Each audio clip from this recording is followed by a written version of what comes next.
Selamat datang di Rubrik Konservasi, tempat diskusinya para pegiat dan aktivis konservasi. Bersama saya, host Rubrik Konservasi. Oke, bagi sobat lestarian yang belum tahu tentang Rubrik Konservasi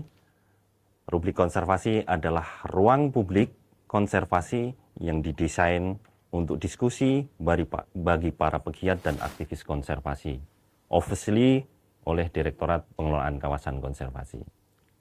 Baik, Sobat Lestarian, pada sore hari ini kita mengundang tamu yang istimewa, yaitu beliau adalah orang nomor 1 di Direktorat Jenderal KSDAE, Profesor Dr. Satyawan Pujiatmoko, Shud MSc. Selamat sore, Prof. Selamat sore, Mas Yus.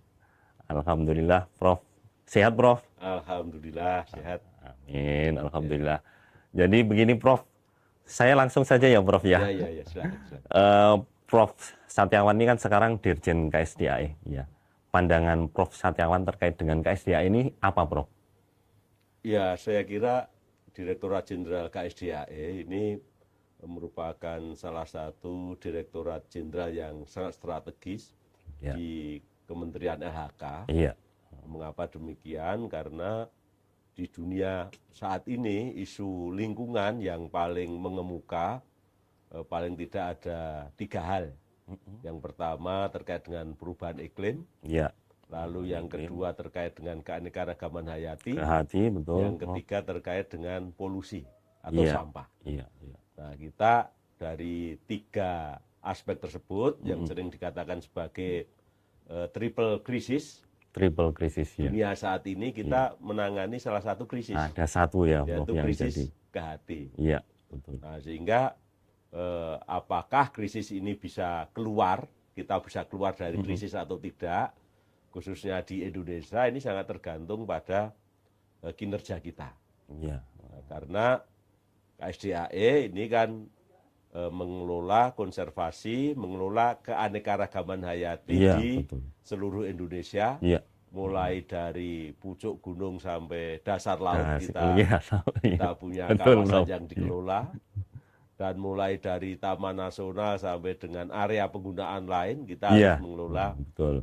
biodiversitas tersebut. Jadi kita sangat strategis, apalagi dengan diundangkannya revisi ya, Undang-Undang 590 yang sekarang sudah diubah menjadi Undang-Undang 32 Iya. tahun 2024. Ini isu konservasi semakin diperkuat Betul. agar Iya. tadi krisis bisa diselesaikan. Kalau dulu Atasi, ya. isunya misalnya jumlah jenis yang terancam punah, Ya. nantinya semoga list jenis-jenis yang terancam punah itu makin lama makin berkurang. Berkurang, Itu betul, kita Prof, seperti harapannya. itu. Iya. Saya kira demikian. Iya. Masuk untuk singkatnya gitu Iya. ya. Oke, baik, Prof. Untuk selanjutnya, Prof. Ini kan dunia baru ya, Prof, ya.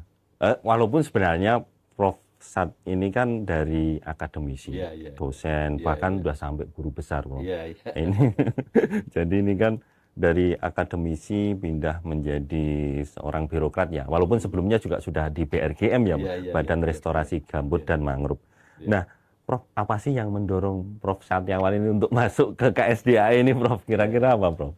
Nah, sebenarnya begini, Iya. sebetulnya ya nggak ada bayangan bagi Oh, saya begitu, untuk iya, bisa iya. masuk KSDAE, karena ini kan pindah jalur seolah-olah gitu ya. Dari Iya, jalur iya, betul. akademisi ke jalur birokrat. Tapi dari segi keilmuan, Ya, memang sejak awal, sejak saya kuliah di strata 1, ya. itu saya sudah mengambil Departemen Konservasi Sumber Daya Hutan waktu itu namanya. Ya.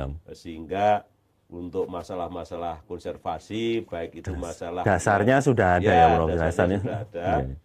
baik itu masalah praktis maupun teoritis, itu insya Allah saya menguasai. Oh iya, betul ya. Walaupun pada awalnya memang ketika pindah ke Jakarta, itu saya tidak langsung ke KSDAE, Iya. tetapi ada kebutuhan BRGM waktu itu untuk mengisi posisi Deputi Perencanaan dan Evaluasi, Restorasi Gambut dan Rehabilitasi Mangrove. Ya. Nah, sehingga saya Waktu itu pindah ke BRGM selama 2 tahun. 2 ini tahun. menambah lama ya. pengetahuan saya tentang birokrasi. Ya. Iya, Setelah 2 tahun, saya ditarik oleh Ibu Menteri LHK untuk menjadi Dirjen KSDAE. Oh, Nah, iya, tentu sebagai tugas yang diberikan kepada saya, dan ini juga merupakan tantangan bagi saya pribadi untuk mengaplikasikan sebenarnya apakah teori-teori yang kita pelajari di kampus iya, itu bisa diterapkan di lapangan. Kalau misalnya ada gap antara teori dan praktek, tentu kita sebagai birokrat akan tahu iya, betul, Prof. ada Iya. banyak hal yang harus kita perbaiki. Kira-kira demikian, Mas. Iya, iya. Berarti ke KSDA ini bukan pilihan ya, Prof. Ini takdir sebenarnya. Ya, takdir ya. Karena kita kan pertama kali kalau dikatakan pilihan, kan pilihan saya jelas ya. Iya, Waktu iya. itu jadi dosen, jadi Betul. akademisi untuk pengembangan ilmu. Tapi Iya. kan di tengah jalan kita tidak bisa menentukan seringkali kita mau kemana. Yang jelas KSDA ini jadi tantangan juga bagi saya, tantangan besar. Di universitas pun sebenarnya saya juga sudah paling tidak mengenal dunia birokrasi. Iya. Karena saya sejak awal tahun 2005 saya lulus S3 dari Universitas Göttingen di Jerman. Iya. Itu kelihatannya setelah lulus S3 itu di UGM itu penuh dengan jabatan struktural. Jadi mulai dari kepala departemen, lalu wakil dekan, lalu dekan, setelah itu yang terakhir kepala pusat studi. Baru setelah jadi kepala pusat studi baru ditarik ke BRGM. Iya, memang pengalaman untuk si struktural itu memang sudah banyak yang mulai dari universitas ya. Selain itu juga dulu ketika saya masih di UGM ini lantai 8 Manggala, Blok 1. Oh, Ditjen KSDA ya. Oh, iya, iya. Sering mampir juga membantu pekerjaan-pekerjaan KSDA, termasuk juga dengan Direktorat PKK di mana kita sekarang bertemu ini. Ya banyak interaksi, banyak kenal dengan senior-senior konservasionis waktu itu ya sampai sekarang. Iya. Iya. Baik, Prof. Mungkin yang pengen diketahui kami, Prof, dan juga mungkin teman-teman yang di lapangan, para kepala UPT, kemudian para aktivis lingkungan ini, pemikiran atau gagasan Prof Satyawan terkait dengan KSDAE.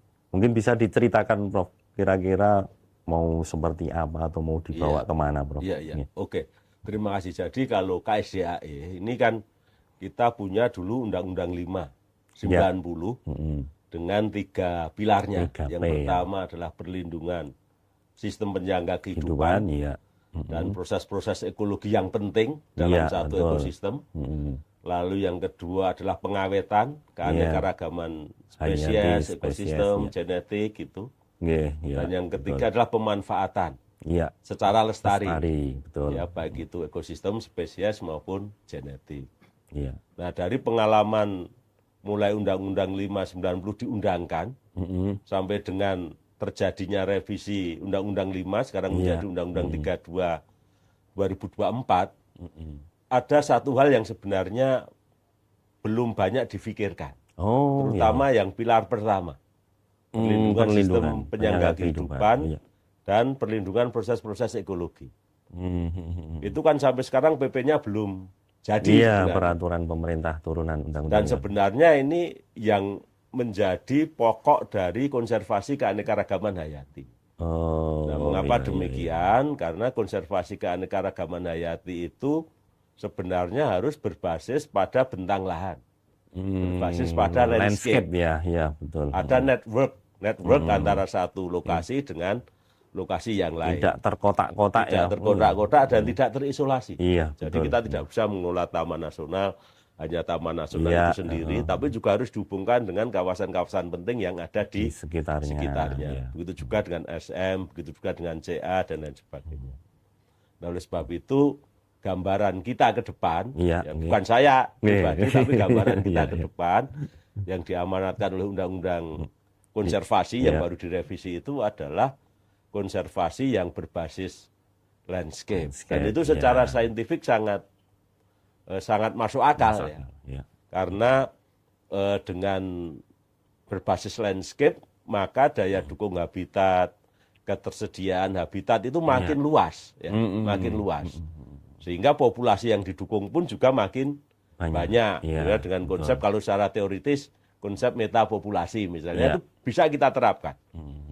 Itu bayangan saya ke depan. Jadi tidak lagi terisolasi dalam kawasan KSA KPA, tetapi KSA KPA yang terhubung dalam satu network, dalam satu jaringan landscape, dan satwa bisa berpindah dari satu tempat ke tempat yang lain.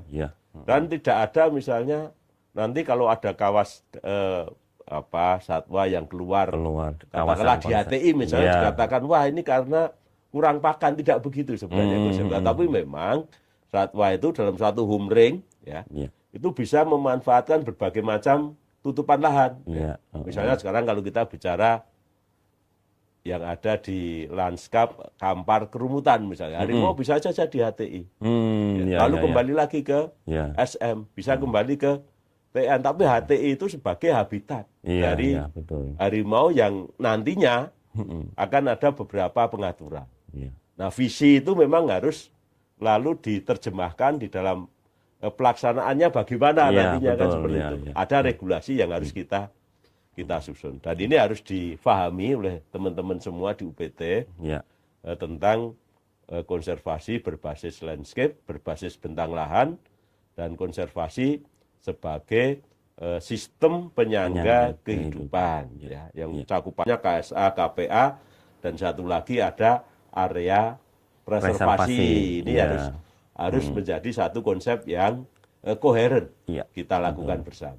Itu Mas Susilo. Nah, kalau melihat tadi yang disampaikan Prof. Satyawan, berarti kan kita harus punya ini Prof, kesadaran yang tinggi nih di masyarakat ya.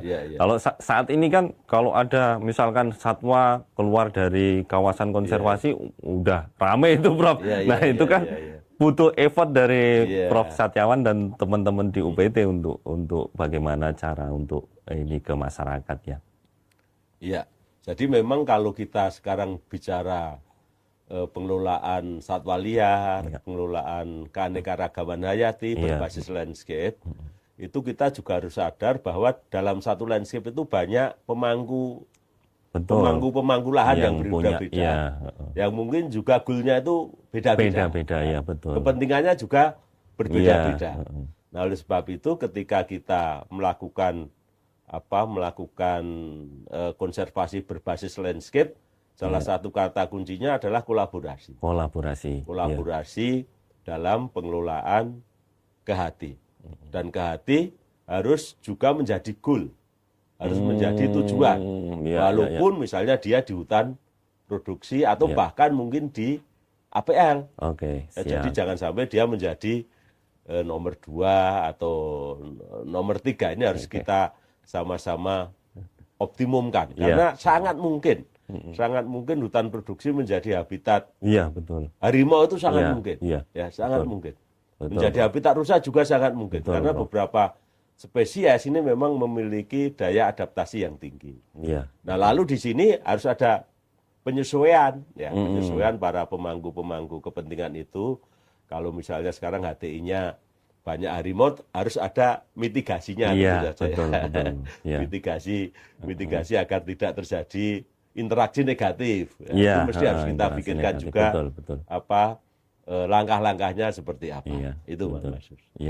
Oke Prof, untuk ini Prof Satyawan ini kan punya perangkat di lapangan ya, mengelola hampir 27 juta hektar ini Prof. Kemudian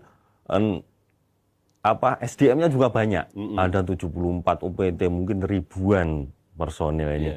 Nah, bagaimana Prof mengorganisir mereka ini Prof untuk mencapai cita-cita Prof Satyawan tadi, visinya seperti itu Prof?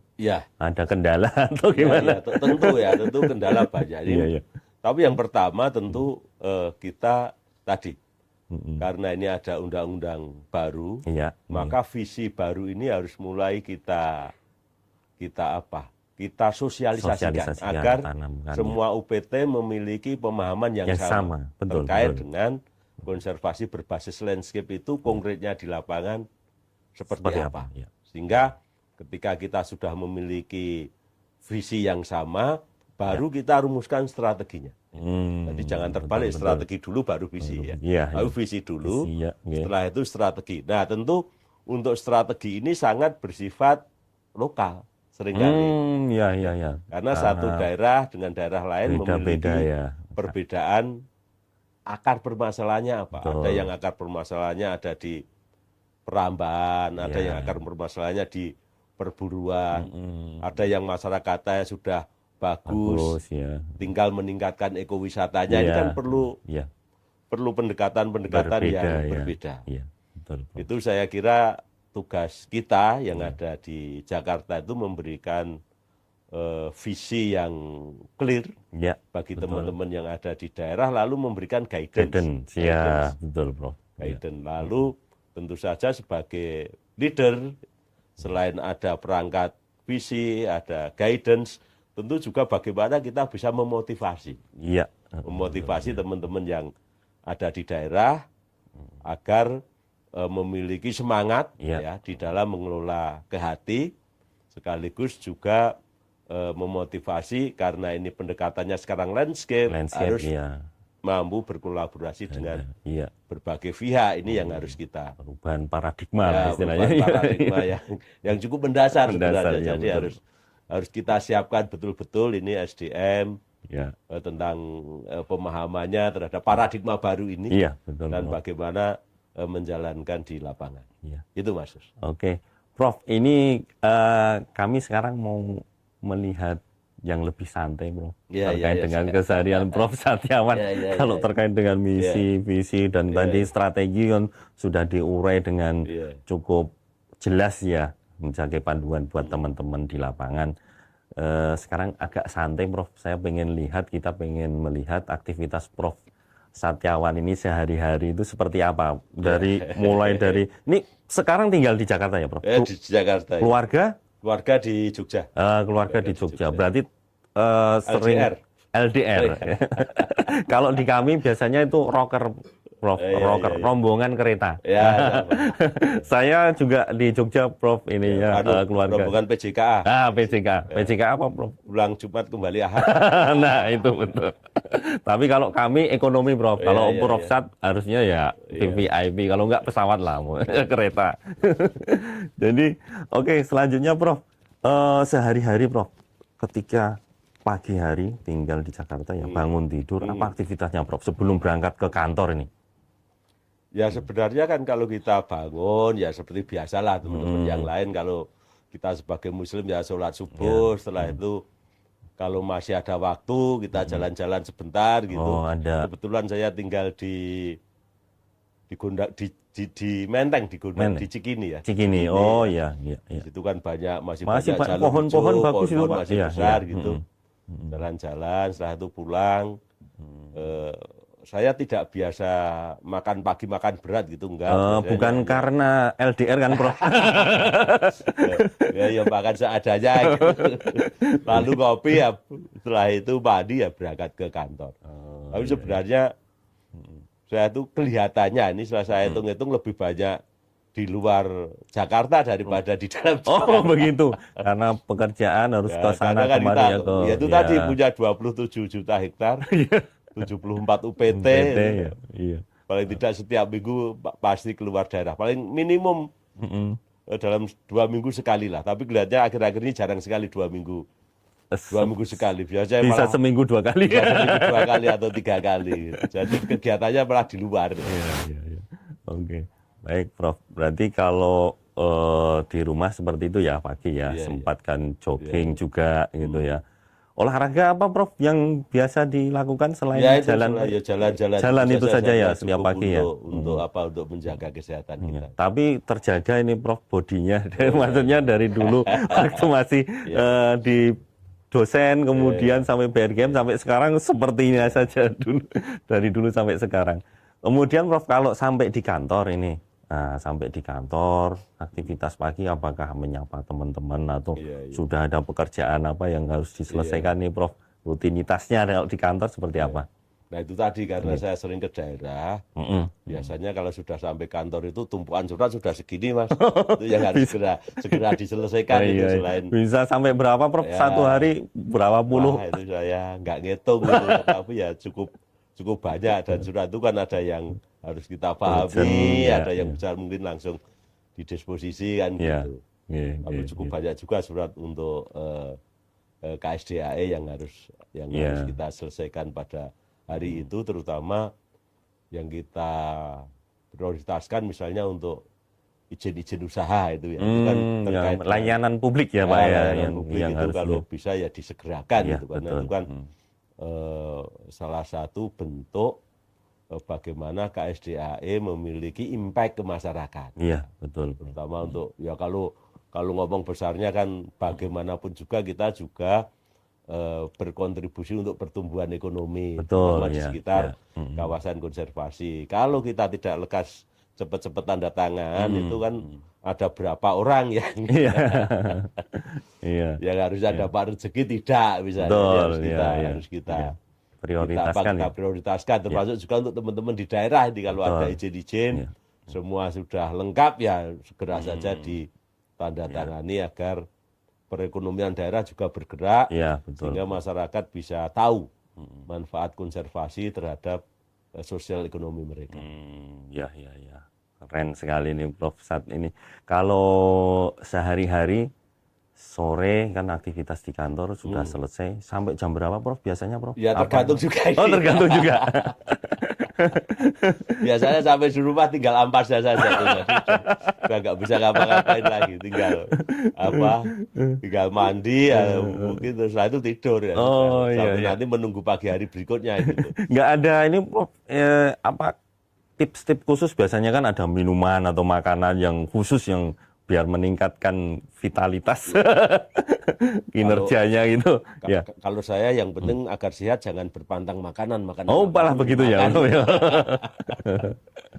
Kalau pantang makanan gimana? Oh, kita kan butuh Iya. gizi ya. Iya, betul. Cuman memang yang saya batasi sekarang nasi memang. Oh, nasi. agak paling pol itu sehari ya. Mungkin setengah piring aja lah itu sudah. Oh, begitu. Oh, untuk Kalau yang asupan lain-lain lainnya oke karena saja. karbohidratnya cukup. Ya, selain nasi kan seringkali kita juga ngemil apa-apa itu saya kira Ya, sudah. itu karbo juga ya. Iya, sudah berlebihan kalau kita makan sehari 3 kali, saya kira sangat berlebihan itu. Asupan karbohidrat yang kita masukkan dalam tubuh kita. Oke. Oke, Prof. Baik, Prof.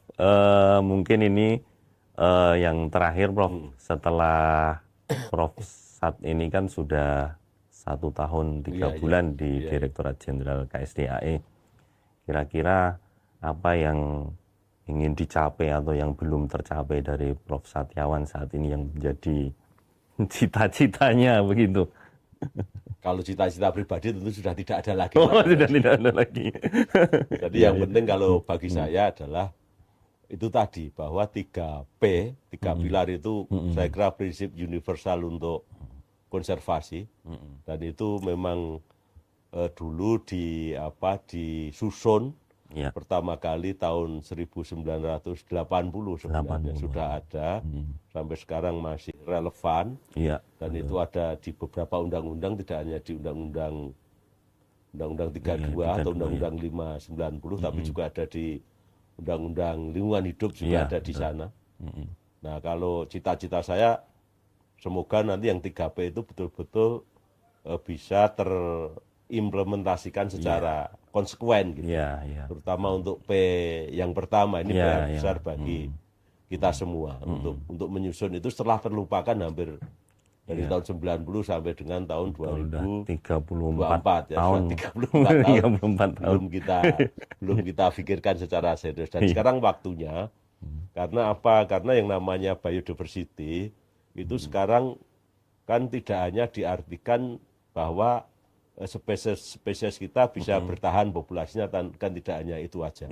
Tetapi biodiversity nanti terkait dengan mitigasi iklim, terkait dengan kesehatan manusia, terkait dengan kalau terkait dengan industri, terkait dengan obat-obatan, terkait dengan macam-macam ya. Iya, Banyak hal yang sebenarnya manusia itu sangat tergantung pada biodiversity. Iya. Sehingga setelah 3P itu secara konsekuen bisa kita lakukan, yang selanjutnya atau paralel dengan itu, tentu kita ingin memberikan kesadaran dan juga bukti kepada masyarakat bahwa kehidupan manusia tanpa biodiversity itu tidak akan bisa berjalan dengan baik. Banyak resiko yang akan kita hadapi. Jadi biodiversity, kalau kita melakukan konservasi biodiversity sebenarnya itu bukan hanya konservasi spesies, ekosistem dan genetik, tapi juga menyelamatkan masa depan manusia. Itu yang penting itu saya kira. Ini yang harus kita tekankan terus-menerus. Jadi jangan sampai biodiversity dianggap sebagai beban, karena ini juga akan menyelamatkan kita ke depan. Demikian Mas Yusri. Baik, Prof, untuk ini Prof Sat nanti mungkin ke depan ini Prof Sat kan tidak selamanya mungkin nanti akan di KSDAE atau setelah di KSDAE atau setelah pensiun nanti Prof kira-kira pengen punya aktivitas apa, kan banyak itu mantan-mantan pejabat yang nanti ada bertani atau mau kembali ke ini kampus lagi Prof. Ya tentu kan ada perbedaan masa pensiun ya antara KLHK dan kalau saya kan sampai 70 tahun. 70 tahun, Bro. Nah, setelah 70 tahun itu ya dilihat-lihat dulu nanti apakah sehat atau tidak. Nah, mudah-mudahan masih sehat, 70 tahun masih sehat. Amin. Tapi tentu bukan lagi dalam pengertian kalau sudah 70 tahun masih mengejar ketenaran, mengejar apa filantropis nanti pangkat, sudah mentok semua itu ya. Tubuh kita juga sudah mentok, mungkin akan lebih banyak sosial kegiatan sosial atau mungkin nanti kembali ke desa untuk tadi apakah bertani atau membuat greenhouse untuk memproduksi bahan pangan kita sendiri sehingga kita bisa mandiri pangan misalnya, itu pangan untuk keluarga paling nggak usah besar-besar. Iya, betul. Nggak usah besar-besar, bisa ke situ. Siapa tahu juga justru bisa juga kita menularkan pengetahuan kita ke masyarakat sekitar gitu ya. Karena saya yakin ini semakin ke depan itu kebutuhan pangan yang sehat itu makin meningkat, tetapi lahan pangan mungkin makin menurun, ini kan harus ada solusi. Dan salah satu yang mengancam konservasi kan karena kebutuhan lahan untuk pangan kita semakin meningkat. Betul. Nah, kita untuk akar permasalahan itu mestinya juga kita tangani bersama. Iya, betul, Prof. Iya, yang terakhir Prof, terakhir lagi ini perlindungan, konservasi, perlindungan dan pelestarian ini kan never ending ya Prof, never ending. Jadi mungkin pesan-pesan Prof Satyawan kepada generasi muda lah Prof ini, karena never ending ini kan nanti akan diteruskan oleh generasi kita mendatang ini, pesannya apa Prof terkait dengan konservasi? Ya tentu begini, generasi muda itu kan satu, dia yang akan menghuni bumi setelah kita nggak ada. Dia lebih lama lah tinggal di bumi. Jadi kita kan mestinya ingin membuat bumi itu menjadi tempat hunian yang nyaman sampai generasi-generasi yang akan datang. Betul. Dan itu tanggung jawabnya memang ada di kita, tapi juga ada di generasi muda yang dia akan nanti menanggung konsekuensinya. Oleh sebab itu untuk generasi muda ini ada beberapa poin mungkin apa yang bisa dilakukan. Yang pertama, generasi muda itu memiliki pemikiran-pemikiran yang kreatif.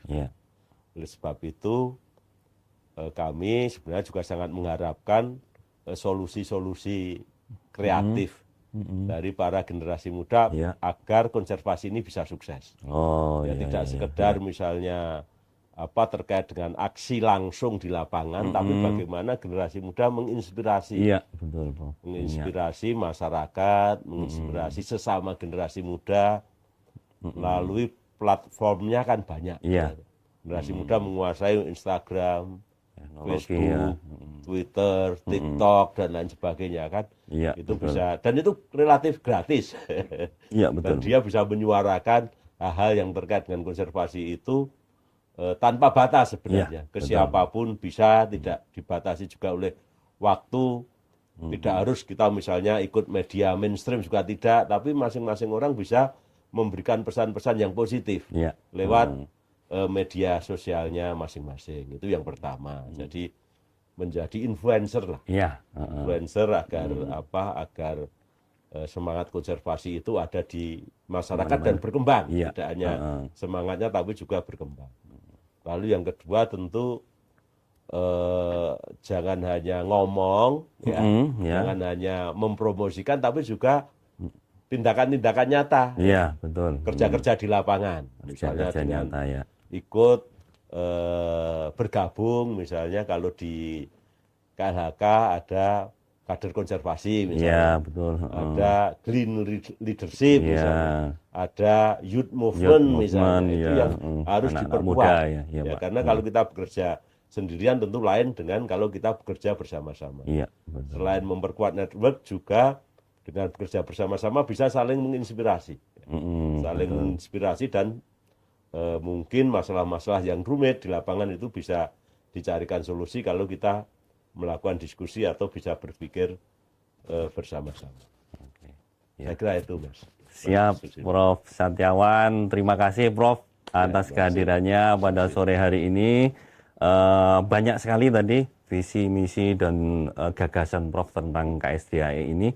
Tentunya ini nanti akan menjadi kita untuk dapat kita laksanakan bersama, Prof. Ya, terima kasih atas kehadirannya, Prof. Terima kasih, Mas Yus, ya. Oke, baik, Sobat Lestarian. Kita tunggu episode berikutnya di Rubrik Konservasi.